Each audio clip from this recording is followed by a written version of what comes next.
जीवन का हर क्षण निर्णय का क्षण होता है।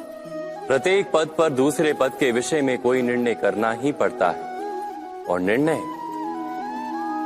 निर्णय अपना प्रभाव छोड़ जाता है।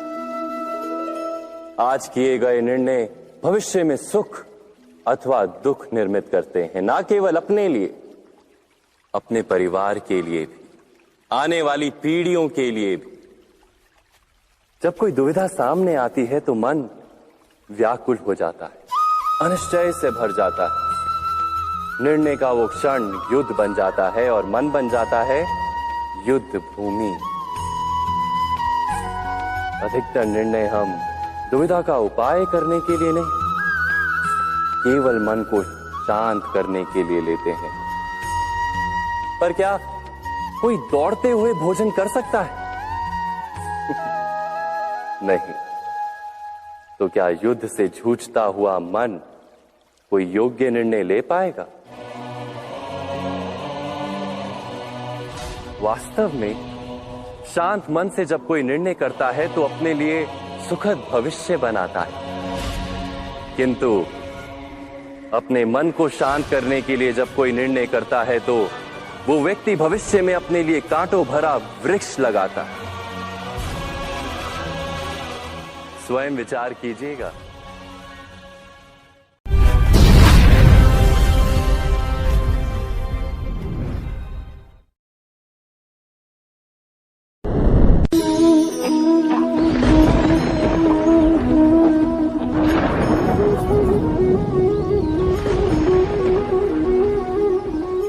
सपनों और पूर्वाभासों के आधार पर हम भविष्य के सुख दुख की कल्पना करते हैं।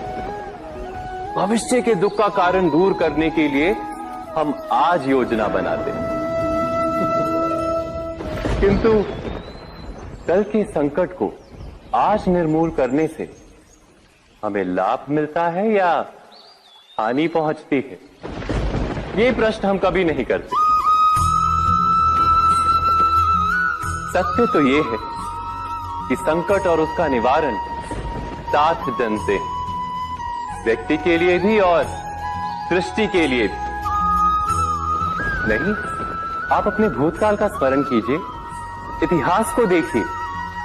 आप तुरंत ही ये जान पाएंगे कि जब जब संकट आता है तब तब उसका निवारण करने वाली शक्ति भी जन्म लेती है। यही तो जगत का चलन है। वस्तुतः संकट ही शक्ति के जन्म का कारण है। प्रत्येक व्यक्ति जब संकट से निकलता है तो एक पद आगे बढ़ा होता है, अधिक चमकता है, आत्मविश्वास से अधिक भरा होता है, न केवल अपने लिए अपितु विश्व के लिए भी। क्या ये सत्य नहीं? वास्तव में संकट का जन्म है एक अवसर का जन्म, अपने आप को बदलने का अवसर, अपने विचारों को ऊंचाई पर करने का अवसर, अपनी आत्मा को बलवान और ज्ञान मंडित बनाने का अवसर। जो ये कर पाता है उसे कोई संकट नहीं होता, किंतु जो ये नहीं कर पाता वो तो स्वयं एक संकट है विश्व के लिए। विचार कीजिए।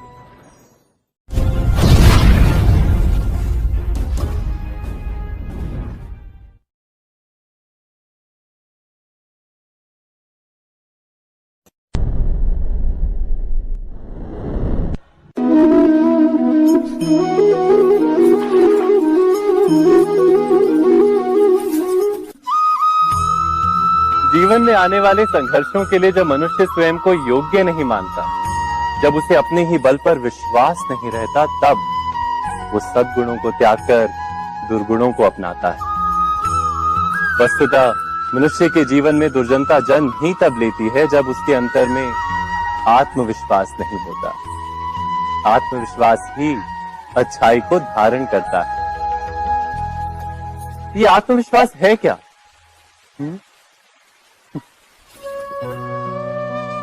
जब मनुष्य ये मानता है कि जीवन का संघर्ष उसे दुर्बल बनाता है, तो उसे अपने ऊपर विश्वास नहीं रहता। वो संघर्ष के पार जाने के बदले संघर्ष से छूटने के उपाय ढूंढने लगता है। किंतु जब वो ये समझता है कि ये संघर्ष उसे अधिक शक्तिशाली बनाते, ठीक जैसे व्यायाम करने से देह की शक्ति बढ़ती, तो प्रत्येक संघर्ष के साथ उसका उत्साह बढ़ता है। अर्थात आत्मविश्वास और कुछ भी नहीं, मन की स्थिति, जीवन को देखने का दृष्टिकोण मात्र है। और जीवन का दृष्टिकोण तो मनुष्य के अपने वश में होता है। स्वयं विचार कीजिए।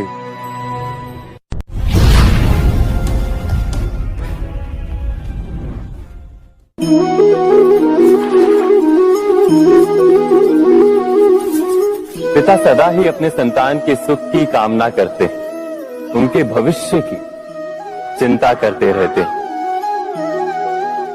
इसी कारणवश सदा ही अपने संतानों के भविष्य का मार्ग स्वयं निश्चित करने का प्रयत्न करते रहते हैं।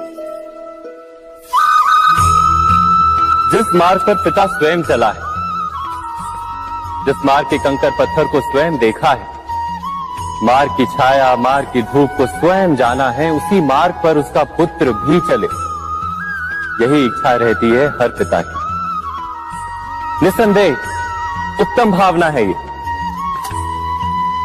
किंतु 3 प्रश्नों के ऊपर विचार करना हम भूल ही जाते हैं। कौन से प्रश्न? प्रथम प्रश्न, क्या समय के साथ प्रत्येक मार्ग बदल नहीं जाते? क्या समय सदा ही नई चुनौतियों को लेकर नहीं आता? तो फिर बीते हुए समय के अनुभव नई पीढ़ी को किस प्रकार लाभ दे सकते हैं? दूसरा प्रश्न, क्या प्रत्येक संतान अपने माता पिता की छवि होता है? हाँ, संतानों को संस्कार तो अवश्य माता पिता देते हैं, किंतु भीतर की क्षमता तो ईश्वर देते हैं।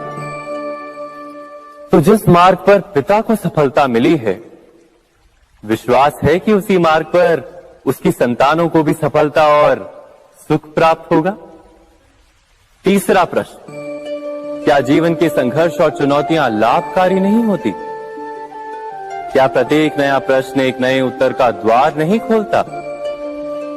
तो फिर संतानों को नए नए प्रश्नों, संघर्षों और चुनौतियों से दूर रखना, ये उनके लिए लाभ करना कहलाएगा या हानि पहुंचाना?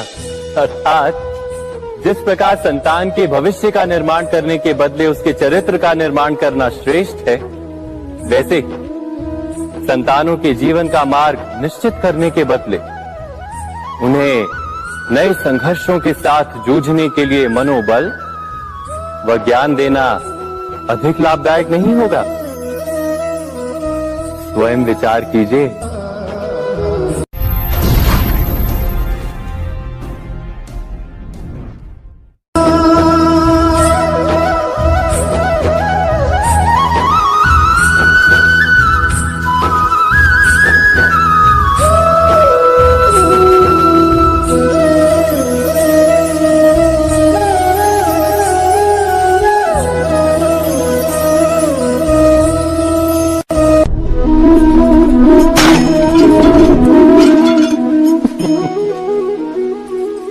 कभी कभी कोई घटना मनुष्य के जीवन की सारी योजनाओं को तोड़ देती और मनुष्य उस आघात को अपने जीवन का केंद्र मान लेता। पर क्या भविष्य मनुष्य की योजनाओं के आधार पर निर्मित होते हैं? नहीं। जिस प्रकार किसी ऊंचे पर्वत पर सर्वप्रथम चढ़ने वाला उस पर्वत की तलाई में बैठकर जो योजना बनाता है, क्या वही योजना उसे उस पर्वत की चोटी तक पहुंचाती है? नहीं, वास्तव में वो जैसे जैसे ऊपर चढ़ता है वैसे वैसे उसे नई नई चुनौतियां, नई नई विडंबनाएं, नए नए अवरोध मिलते हैं। प्रत्येक पद पर वो अपने अगले पद का निर्णय करता है। प्रत्येक पद पर उसे अपनी योजनाओं को बदलना पड़ता है। कहीं पुरानी योजना उसे खाई में ना ढकेल दे। वो पर्वत को अपने योग्य नहीं बना पाता, केवल स्वयं को पर्वत के योग्य बना सकता है। क्या जीवन के साथ भी ऐसा ही नहीं? जब मनुष्य जीवन में किसी एक चुनौती को, एक अवरोध को अपने जीवन का केंद्र मान लेता है, अपने जीवन की गति को ही रोक देता है, तो वो अपने जीवन में सफल नहीं बन पाता और ना ही सुख और शांति प्राप्त कर पाता। अर्थात जीवन को अपने योग्य बनाने के बदले स्वयं अपने को जीवन के योग्य बनाना ही सफलता और सुख का एकमात्र मार्ग नहीं।